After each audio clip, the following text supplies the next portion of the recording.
avec un article intitulé 3 nouvelles plaintes et des aveux corse le scandale ñetti ci ay plaintes yi nga xamante ni ay doomi aadama jébbal nañ ko waaye itam yenn ci ay xibaar yi nga xam ne jib na ci ñenn ñi ñuy teg loxo ñu leen di wooyee borom ñaari tur yi mu dikk def focus ci kenn ku ñuy woowee Mamadou Sadibou Augustin Diédhiou moom nag ginnaaw bi ñu ko interpellé par le commissariat bu Linguère ñu présenté ko devant le juge d'instruction moom ki nga xamante ni mooy Mamadou Sadibou Augustin Senghor démb alxamis yem ak ñeenti fan ci weeru juin bi ñu nekk atum 2026 juge du premier cabinet bu Linguère teg na ko loxo gannaaw enquête yi nga xam ne tukkee na ci commissariat bu Linguère di ko toppee mbootaayu def katu ñaawteef acte contre nature mbiru borom ñaari tur yi transmission volontaire du VIH maanaam wala jàngoro ji nga xam ne mooy VIH sida ci coobareem moom nag ni ñu ko tegee loxo mi ngi tukkee ci keneen ku ñu jàppoon te ñu jibaloon ko fii ci benn ci une du jour yi di wuyu ci turu Ahmadou Lamine Dia am lu toll ci ñeent fukki at ak juróom-ñeent 49 ans moom Ahmadou Lamine Dia di ab agent di liggéey ci benn entreprise privée bu ñuy woowee CSE dëkk fu ñu naan Medina Ndiaye ca Daara Jolof moom moo jàppalu wala boog ci ay témoignage ak yenn ci ay preuves yi ñu fekk ca moom la ñu jàpp ki nga xamante ni mooy Mamadou Sadibou Augustin Diédhiou parce que bu ñu dégloo ki nga xamante ni mooy Ahmadou Lamine Dia pour revenir un peu dans le contexte historique moom Ahmadou Lamine Dia bi ñu ko jàppee reconnaître woon na ni bi borom ñaari tur la ci catégorie gi ñu woo yoos maanaam góor ñi nga xam ne ñooy sàkku seen morom wax na ni itam ni ki ko initié woon ci mbir moomu benn Cap-Verdien la boo xamante nii mi ngi woy turu Rodriguez bi ñu ko jàppee nag moom yamul ca expliquer la ko dugal ci mbir ma ak activité yam cay def ak aussi ban statut la ci am mais aussi dafa tudd yeneen i doomi aadama yoo xamante ni nii dafa ne ay partenaire am la ñu woon maanaam jot nañoo sekk et devant les enquêteurs yamu rek ci joxe ay tur mais mettre na à leur disposition des preuves matérielles ay firnde yoo xam ni yenn yi ay déclaration la ay kàddu yenn yi ay image la maanaam ay nataal yenn yi ay échange yu ñuy woowe ay échange compromettant ay waxtaan yoo xamante ni yu doy waar la diggante ay góor sekk ko bu ñu ko xaymaa mu toll ci une quarantaine lu ëpp ñeent fukk ci ay jokkoo yoo xamante ni nii sekk na ko ay doomi aadama ci jokkoo yooyu la ñu tegoon loxo kii wuyu ci turu Njaga Sekk te turam jiboon lool ci penc mi teg loxo également ki ñuy woowee Mamadou Sadibou Augustin Senghor te démb juge du premier cabinet bu Linguère placé ko sous mandat de dépôt di ko toppee yenn ci chef d'accusation yi ñuy toppee ñenn ñi bokk ci kuréel googu noonu moom nag bi ñu ko jàppee moom Mamadou Sadibou Augustin Diédhiou enquêteurs yi laaj nañ ko ci ay mbir par rapport ak activité yi mu doon def ci boobu les réseaux ñu jàppee sax boo demee commissariat bu Linguère un réseau criminel wax na ni la ko duggal ci mbir moom mooy il était victime benn attouchement yoo xamante ni maanaam dañ ko doon sàkku depuis bi mu nekkee tout tànk boobu en 2015 mi ngi woon en classe de CM2 maanaam bi mu nekkee xale lañ ko doon sàkku te ka ko doon def nee na nijaayam la dëkk ci gox bi nga xamante ni mooy Mbàkke d'après li mu wax par la suite moom Ahmadou Lamine Dia mu xamanteeg Ahmadou Lamine Dia moom Mamadou Sadibou Augustin Diédhiou xamanteeg Mamadou Dia ba ñoom ñaar ñuy entretenir benn relation ni mu ko tuddee sax mooy une longue relation amoureuse maanaam ñoom ñaar nekk nañ di bëggante daanaka depuis plusieurs années d'après li mu expliqué moom Mamadou Sadibou Augustin Diédhiou mais yamul ci loolu wax na ni itam nekkul ni Ahmadou Lamine Dia moo nekk premier partenaire am maanaam góor goo xamante ni njëkk naa xamanteeg moom ci wàllum sëy dafa séddee keneen ku ñuy woowee Sele Diop ab enseignant la moom itamit jàpp nañ ko ci dossier boobilee nee na moom ki nga xamante ni mooy Sele Diop ci la daanaka defee sekkam bu njëkk loo xam ne ci coobare boppam la mi ngi ko sekkoon ak Sele Diop te ña ngi ko defee ci benn salle de classe bu école primaire bu ñuy wooyee école Birame Seck nekk ca diwaanu Linguère nee na fa lañ ko njëkk a defee ñoom ñaar depuis lors nag nee na depuis boobu sekk nag ñu baree bari ci ay moromi góoram tëdd na ci beneen enseignant boo xamante nii mi ngi dëkk Wakam nee na événement boobu mi ngi xew en 2024 sëkk naag aussi keneen ku ñu woy Amadou Niang mooy charretier bi ngeen di dégg ci biir dossier maanaam ab dawalkatu charrette te moom jamono jii may wax ak yéen ñu ngi ko placé sous mandat de dépôt nee na aussi sëkk naag ku ñuy woowee Patrick benn militaire français la boo xamante ne nii mi ngi woon ci base militaire bu Wakam te soldat français yi nekkoon fa nee na sëkk na fa ak benn soldat français bu ñu woowee Patrick sans joxe yeneen i précision par rapport ak nit kooku noonu identification am ak naka lañ ko mën a ràññee dernier rapport am nag nee na que mu mujjee sëkkal nag avant ñu koy jàpp mooy que ma lim muy Ahmadou Lamine Dia nee na ñoom ñi nga mujjee sëkk février 2026 et ce qui est grave dans son dossier mooy nee na durant toute cette expérience maanaam sëkk yi mu sëkk ak moromi góoram yu bari il savait que il est porteur du VIH xamoon na ni mi ngi amee jàngoro ji waaye teewul ma ngay wëy di def la muy def beneen mbir aussi laaj nañ ko maanaam ci mbiru ëxlu borom ñaari tur yooyu moom ban statut la ci yor bu ñu jëlee Ahmadou Lamine Dia moom nee na ab yoos la maanaam góor boo xam ne moom mooy sàkku ay moromi góoram mais bu ñu xoolee la particularité avec moom waa ji di wuyoo ci turu Mamadou Sadibou Augustin Diédhiou nee na moom ñaari catégorie yépp la partenaire actif la partenaire passif la maanaam yos la en même temps wuu bi maanaam dafay sàkku ay moromi góoram waaye yenn saa yi tamit ay moromu góoram xëy na di ko sàkku loolu itam def na ko ci ay témoignages relation mag ki nga xam ne mooy Ndiaga Seck bokk ci ñi gën a ràññee ci dossier bi wax na ni ñoom ñaar mosuñu sekk donte amoon na benn contact maanaam xamante nañ li tax ñoom ñaar mosuñu sekk sax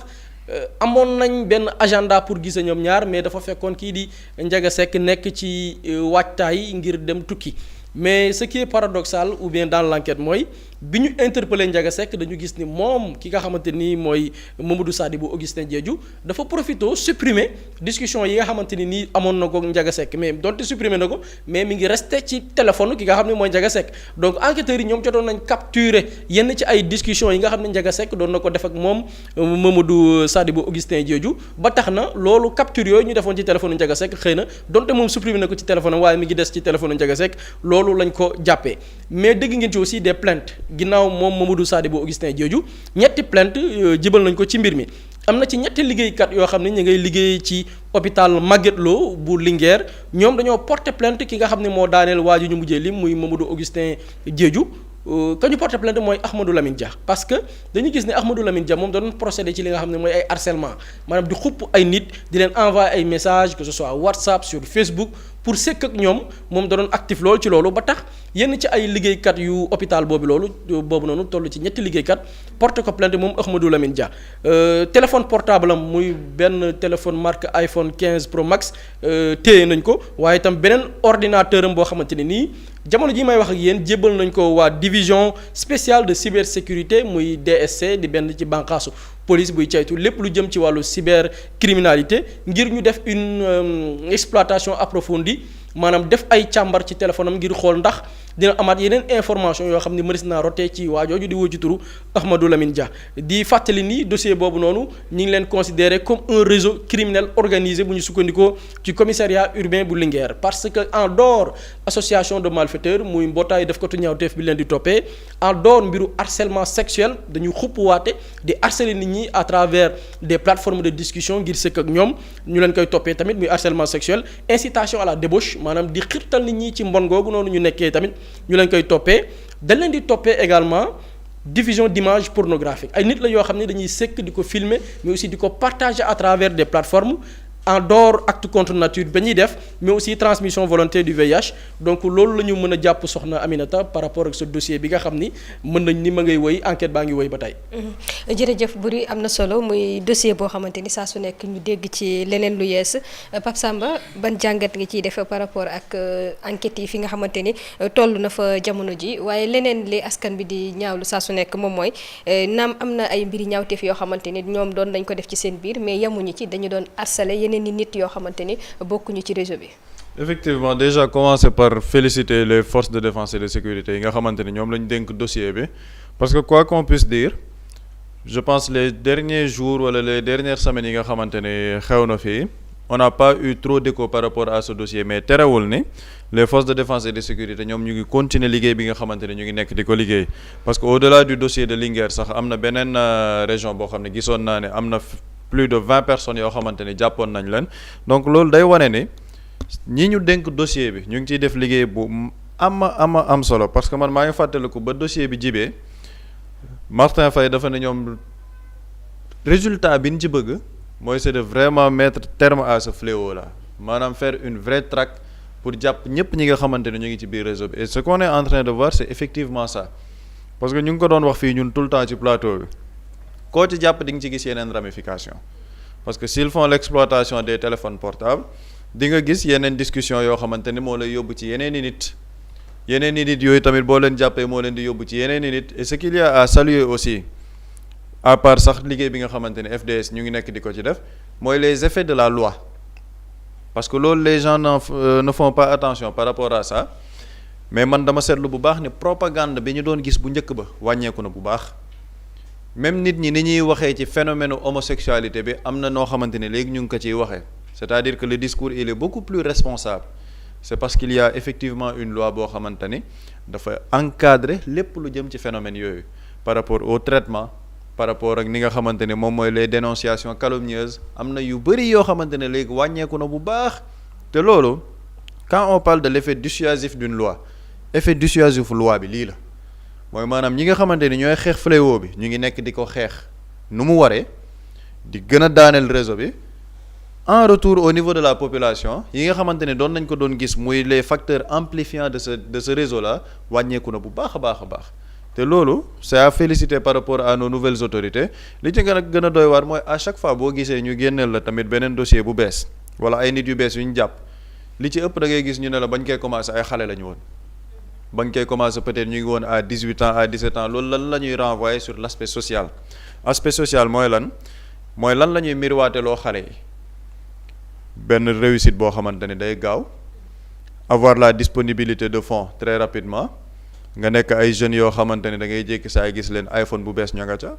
xaalis dañ koy yore et pourtant xamee woo leen ñu jóge ci famille boo xamante ne mën nañ leen jox loolu xamee woo leen peut-être ñu am yenn business yoo xamante ne mën nañ liggéey loolu pourtant ils ont un niveau de vie élevé maintenant nag loolu aspect social bi c'est doublement déjà la personne mais aussi la famille parce que keroog maa ngi ci doon waxtaan ak kenn ku ma bokkoon ci yoon bi mu ne malheureusement au Sénégal léegi au niveau de l'éducation les gens ont démissionné parce que ñoom seen temps bu njëkk ba xale bu jigéen bi c'est-à-dire que même 100 francs bu ñu la ko joxee sax boo ñëwaatee dinañ la wax xaalis bi fan nga ko jëlee ba boo naree jël 100 francs boobu sax da ngay tiit parce que da nga naan xaalis bi bu ma ko jëlee bu ma demee samay parents dinañ ne ma xaalis bi yow lan moo tax nga jël xaalisu jàmbur mu ne mais malheureusement actuellement da ngay gis léegi booy yi mën nañoo ñibbisi yore yenn niveau de vie yi les parents n'ont pas trop cette réflexion poussée pour dire kii fan lay jëlee xaalis wala au contraire sax yenn parents yi ñoom ñooy teg pression yenn booy yi naan leen xoolal sa mborom bi li mu am xoolal diw li mu am fexeel ba mel ni ñoom fexeel ba am li ñu am léegi yow fexeel ba am li ñu am nag bul xam fan la leen di dugal bul xam ci ban réseau la leen di dugal bul xam ci yan xeetu ñaawteef la leen di dugal yooyu noonu yëpp ce sont des aspects yoo xamante ni man damaa jàpp ni mbirum góor jigéen bi au-delà de la traque bi ñu ci nekk di def dafa war a nekkaat aussi une question par rapport ñun à notre société par rapport ak facilité bi nga xamante ne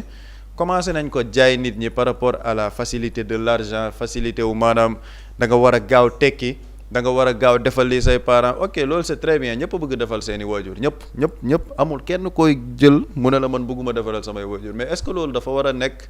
benn pression sociale bu ñuy teg nit ñi ba nit ñooñu di mën a dugg ci lenn loo xamante ne du loo xamante ne lu baax la et ce n'est pas une justification pour l'homosexualité parce que ñi ci nekk ñëpp moom kenn waxul seeni wax mais il y a aussi un aspect social boo xamante ne bu ko nit ñi di fàtte ñoom ñu ngi ci lu ñu nekk xeetu ñaawteef la dañuy def yu bon mais il y a aussi une part de responsabilité de la société parce que société bi ñoo doon amplifier phénomène bi à travers les réseaux sociaux man dama ko fi yàgg wax le milieu du showbiz da ngay gis ay vidéo sur les réseaux sociaux mu am ay soirée wala mu am ay concerts yoo xamante ne ñiy yëg di battre artistes yi ay góor jigéen lañ te pourtant 10 ans ou 15 ans en arrière kenn xalaatu ko woon mais lan moo tax ba léegi mu gën a yomb kay artistes dañuy yëg sur scène xam ni ñii ay góor jigéen lañ góor jigéen yooyu di leen di battreel muy tas ci réseaux sociaux yi loolu lan lay indi l'effet de la banalisation mooy bu fekkee ne artistes yi nga xamante ne ñoom ñoo ngi leen di seetaan jàppee leen ay références bëgg mel ni ñoom ëllëg bu fekkee ne ñoom ils acceptent ce phénomène là wala ñu ngi accepter nit yooyu donc loolu ça veut dire que ce n'est pas trop grave progressivement dans la société dañoo nangul mbir mi ba mu am fi doole bi nga xamante ne am na fi donc les forces de défense et de sécurité la justice ñu ngi def li ñu war a def mais c'est à la société aussi de se remettre en question par rapport ak valeurs yi par rapport ak yar gi fi may wax yar bi mooy la jeune génération parce que yu bëri léegi yaa ngi koy gis ci biir réseaux sociaux yi wala ci biir suñu biir société maa ngi gis keroog am na ay écoles yoo xamante ni génnee nañ ay mesures par rapport ak fosco yi li fay am mooy ci majorité yi ni ñuy fecc ak yi ñuy sol mais loolu lan moo ko indi mais c'est parce que progressivement nit ñi dañoo démissionné dañoo dem ba jàpp ni loolu c'est pas grave et pourtant ay colin la yoo xamante ni du ay colin yu baax mais grawul léegi nit ñi ils ont pris l'habitude de ça te boo ci waxee sax ñu ne laisser les enfants vivre leur jeunesse ok vivre leur jeunesse c'est dans ce sens-là léegi tey ji ñoom bu ñu amee 18 ans 19 ans qu'est-ce qu'ils vont devenir bu fekkee ne dañoo nar a jëm la somme de tous ces enfants-là après dans 5 ans 10 ans on aura quelle génération on aura quelle société yan valeur la ñuy am ci suñu biir société moo tax yu bëri dañ koy banaliser actuellement mais fii ak 5 ans 10 ans 15 ans la ñuy xam les répercussions au niveau de notre société parce que société la base de la société c'est l'éducation si on rate le virage de l'éducation dans 10 ans tu ne peux pas avoir une société éduquée mënul nekk ay valeur doo ko fa fekk moo tax da ngay dégg lu bëri suñu kilifa diine yi di artu ci valeurs yi di artu ci li nga xamante ni moom la société bi di dundee loolu yëpp pour lan la parce que li nekk di xew ci société bi ce ne sont pas des phénomènes individuels dafa nekk lu bëri lu dajaloo moom mooy moo tax ngay gis lu nekk nag moo tax ngay gis affaire homosexualité affaire lesbianisme yeneen ak yeneen di fi xew mooy comme ci biir dossier bi aussi on te parle de collecte de données personnelles mais yooyu depuis 5 ans 10 ans c'est devenu monnaie courante da ngay gis ay nit yoo xam ne dañuy tas ay vidéo intime ay nit loolu lan moo tax c'est parce que suñu société bi moo dem progressivement vers ce genre de valeur là léegi lan moo ci responsabilité nit ñi mooy que les gens se remettent en question xool ni nga xamante ni ñu ngi koy dundee xool yan valeur la ñu bëgg a transmettre à la population bu ñu ko defee la société se remet en question ñi nga xamante ni ñu ngi dénk dossier bi ñu ngi ciy def seen liggéey bu mucc ayib fii ak 5 ans 10 ans on pourra avoir au moins une société qui ressemble un peu plus aux valeurs yi nga xamante ni moom la ñu xamee Sénégal historiquement mais pas ay valeurs yoo xamante ni ce sont des valeurs surtout boo ko waxee nag nga gis intellectuels yu bëri di kaas naan waaw da ngeen ñoo bëgg a gëmloo ni homosexualité dañ ko jëlee ci bitim réew ok mu ngi fi woon mais le phénomène d'amplification de la chose ce sont des choses importées parce que dañoo bëgg a gëmloo ay narratifs yoo xamante ni ça vient de l'Occident d'accord xëy na amoon na fi mais li fi amoon sax lan moo ko gën a amplifier c'est parce que ce sont des choses qu'on voit à l'Occident moom la ñuy retransmettre fii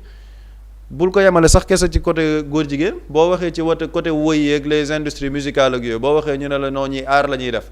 art boobu est-ce que ak art bi amoon fii il y a 10 ans 15 ans c'est la même chose non ce sont des choses qu'on voit à l'étranger moom la ñuy indiwaat suñu biir réew donc il faut qu'on se remette en question ñun en tant que société xool yan valeur la ñuy mën a jox ndaw ñi parce que loolu je pense mooy nekk combat bi gën a rëy boo xamante ni dañ ko def ci phénomène bi loolu bu ko société bi defee dinañ ci gën a jàppale les forces de défense et de sécurité et la justice bi nga xamante ni ñu ngi def liggéey bu am solo ci biir dossier bi. solo Pape Samba Boury ba tey enquête yi mi ngi woy mais tamit ndax waajur yi waruñu gën a bàyyi xel ci éducation xale yi parce que am na ci ñu bari ñoo xam bu ñu leen jàppee dañ naan yëf yi bi ñu nekkee xale la ñu ko tàmm te ñu ci baree bari seen i jegeñaale ñoo leen ko doon def. waaw dafay interpeller même bu fekkee ni parfois mooy loolu contrôle bi jamono c'est-à-dire que jamono toll na foo xamante nii tey. moom la ñuy wax ci le processus d'appauvrir les sénégalais yi dem nañ ba ñàkkloo leen ba nit ñi dañu nekk ci daw ci ginnaaw et am sax taxul ñu bari di daw survie maanaam la quête de survie dañu dem ba appauvrir moo tax les gens quand ils pointent du doigt di indexer des régimes yi fi jaaroon yóbbu sénégalais yi ci benn niveau de pauvreté boo xamante ni nit ñi nekkatuñ sax di daw pour am-am xam nga bari na nit ñaa ngi daw ci am-am waajur yaa ngi daw topp di wut alal rek bàyyi seen njaboot nit ñi wutuñ sax alal survie la ñuy wut maanaam boo xëyul dem wuti boo sàgganee da ngay dee foofu la dëkk bi toll. malheureusement contrôle dëgg sax suñu borom moo la ci mën a dimbali bañ na ko sax ba dem nañ ba tollu jamono ñu naan diw yàllaa ko yor parce que xam nañ ni bu dee yaru waajur kese doyul ngir xale bi ñu mën ko assurer li nga xamante nii mooy contrôle mais aussi yar ga nga xamante nii moom lañ namm ci moom. même bu fekkee d'une part am na une responsabilité boo xamante ni c'est au niveau de la maison il y a un exemple par exemple ki ñuy woowe Mara milliardaire lan moo ko daaneel ab waajur moo jël doomam bu góor yóbbu ko indi ko Dakar ngir mu jànge si sàkku xam-xam mu jógee Touba ñëw Dakar ngir sàkku xam-xam xale bi xamul dara benn saay-saay moo jël xale bi bëgg ko inciter ci benn nee na fan la ko xamee benn meeting activité politique bu amoon King Fahd Palace waa ji jëlanteeg moom foofu numéro commencé di inciter booy bi ci affaire bon yooyu noonu booy bi bañ bi mu xamee booy bi bañ na mu xoy ko xaalis na ko dinaa la booleeg ay personnalité ay nit yu siiw ay boromi daraja automatiquement embarqué na ko ci loo bi may ko ñu koy may ay iPhone di ko may ay 150 000 50 000 xale bu ndaw mais pour dire responsabilité des parents bi mu ñibbee julli jot mu dem Touba papaam xool ko gis changement am gis ni kii dafa changer garde-robe téléphone bu cher la yor papa ji fexe ba ne kër tim téléphone bi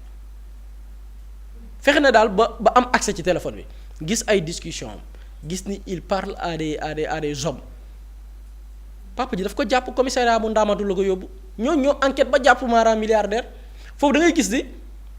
parent bi non seulement sauvé na doomam ci yoon woo xamante ni xëy na bu ci nekkoon kenn maara day taale mais aussi sauvé na askanu lëm par la vigilance par le contrôle donc loolu aussi responsabilité partagée la mais comme ni ma koy waxee rek gis nga tey bu ñu bëggee tàggat une génération c'est tous les facteurs ah kër dafay yar tey xale boobu waajuram boobu da lay leen bon yar na ko ci diine yar ko ci ngëm-ngëm yar ko ci doylu moo dem nekk ci leneen foofu nag la mbedd bi di amee solo te bu ñu nee mbedd état dafay ñëw tey nos états ci année yi passé tey da ngay gis fay tey par exemple ñuy xeex le phénomène góor jigéen di ko xeex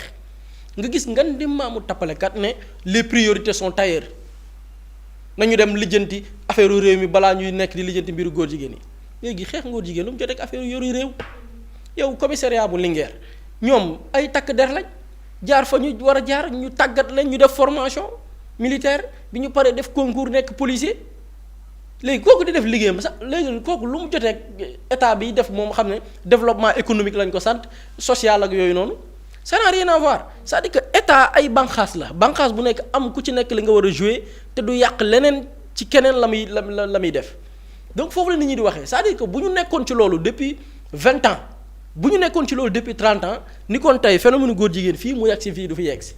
mais malheureusement dëkk bi dafa bari tappalekat y a des sénégalais yoo xamante ni tey delloo bi dugg ci dëkk bi jox leen alal ñuy def la propagande di yàq société bi ñoom seen yoon nekk ci alal la ñu gëm alal la ñuy jaamu loolu nag pour man état bu bees bi gis nañu ñu ciy def des efforts et warul am tànk ginnaaw parce que Pape Samba dafa junj naan des intellectuels et tout tey ces intellectuels le premier ministre wax na ko ci benn ci sotteem ñenn ñi ñooy bind le président de la république naan ko wuyi il faut que ñu jéem a adoucir parce que pourquoi on a des ci mbir yooyu noonu mooy gouvernement bi ku ne xam na ni l'idéal bi ko créé woon muy l'idéal Pastef nekkatu fi génne na leen ci gouvernement bi les lobbies intérieurs jàpp nañ ni c'est le temps est favorable pour duggaat ci système bi mais les lobbies extérieurs aussi jàpp nañ ni l'obstacle bi fi nekkoon sauté na verrou bi sauté na tey am nañ vraiment benn champ bu libre pour mën a def la pression bindu au président il faut que vous renoncez à ça tey dégg nañ ni après bi ñu remanier gouvernement bi y a le FMI même peut-être ils l'ont programmé avant on sait jamais mais ñi ngi ñëw gars yëpp dinañ ñëw et ku ci ñëw aussi am nga un agenda tey bu ñu demee ba plié waat ci li nga xamante ni mooy la occidentaux yi bëgg mën na la jox alal ju bari ne la mais cette loi là c'est très dur nañ ko alléger quoi nañ ko alléger nañ ko wàññi ou bien jàpp yi wala même bu ngeen ko allégé wul mais jàpp yi daal na wàññeeku quoi il faut donner des instructions à ce que jàpp yi wàññeeku donc yooyu yëpp yu ñu mën a xaaral pour que état tamit bañ a teggi tàng ci fànn boobu noonu parce que xeex sa phénomène muy mbiru góor jigéen sauver dëkk la ñi ñu ci jàpp ñu ci bari transmission volontaire da ay nit ñoo jug am seen agenda wu bopp pour quelle raison yan bailleur ñoo nekk bitim réew jox leen ngir ñuy tasaare jàngoro bi ci dëkk bi nga gis koo xam ne dañ koy laaj xam nga bu ñu jàppee ñu ci bari leen dem ñu defal leen test dépistage am na ñoo xam ni defaluñu leen test dañ leen jàpp ne leen kaay da lay defal test mu ne jarul test damaa feebar jàngoro jéema daal xamoon nga ko ba ngay def lii lépp xamoon nga ko mu ne xamoon naa ko. agenda boo xamante ni dañu ko doon doxal parce que mënuñu comprendre nit ku am doomu jàngoro kuñ ci jàpp nga ne xamoon naa ni amoon naa ko pare di continuer ci li nga nekkoon. en fait c'est ça en fait munoo ci bañ a génne agenda parce que tey avant ñuy tudd yenn dossier ay ñoom Pape Cheikh Diallo dossier Pierre Robert lañu tudd dossier Pierre Robert alal moo ne ci biir mbir mi alal ji ñu jël di ci fay ay nit ñii ñu jël leen ay appartement biir Dakar di leen fayal ay chômeurs yoo xamante nii ñu nga jël appartement au niveau des Almadies kenn ki ne patron bi ko jël muy Pierre Robert moo ko jëndal caméra pour ses ébats yi muy def ak yeneen góoram mu mën di ko filmer ñu ne yamaatuñ ci loolu Pierre Robert recruté beneen waaye pour mu créer un centre de formation pour le centre de formation l'intitulé ça interpelle un centre de formation pour l'initiation au sexe mais ban xeetu sexe muy góor guy seeg moroom góor initié bu ñu naan initié mooy ku xamul lii lan la ñu dugal ko ci initié ko ci et quand on parle d'une initiation on parle d'une personne boo xamante ni moom xamul profane la. par exemple ab xale boo xam ne musul xam sëy ñu ne nañ ko initier ci sëy mais premier acte bi muy def ci wàllum sëy na nekk moroomu góoram kooku maanaam nañ ko def góor jigéen tigi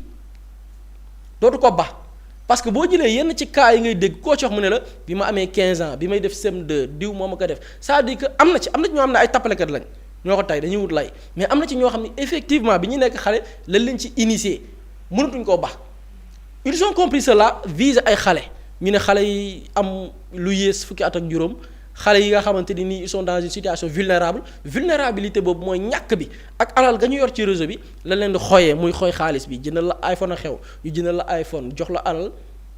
c'est ça embarqué nañ la ci seen donc c'était un réseau il faut le dire et comme on l'avait souligné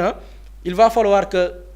les têtes yi fi nekkoon pendant plusieurs années di leen protéger ci dëkk bi ñooñu aussi qu'on les identifie ñu xam ñan la parce que tey ils ont porté préjudice à des familles à un pays à des générations parce que ndaw moom bu dee dafa am ñoom dañoo am seen agenda boo xam ne ndaw ñi la ñu viser mooy yaa ngi bëgg a compromettre le développement d'un pays parce que réew mu développé ay ndaw ko développé ñoo yor kàttan gi ñoo yor énergie bi buñ ci boolee jàngal leen nag te jàng dafa ànd ak wér bu amee nag ñu jug ni ñoom wér googu noonu nag dañ ci xajamal wala dañ koy taqal suuf ñooñu nag ils deviennent des dangers publics et des dangers publics je pense que ñi nga xam ne ñoom la ñu dénk l'ordre public ñoo leen war a régler te ñu bañ ci am benn deltu ginnaaw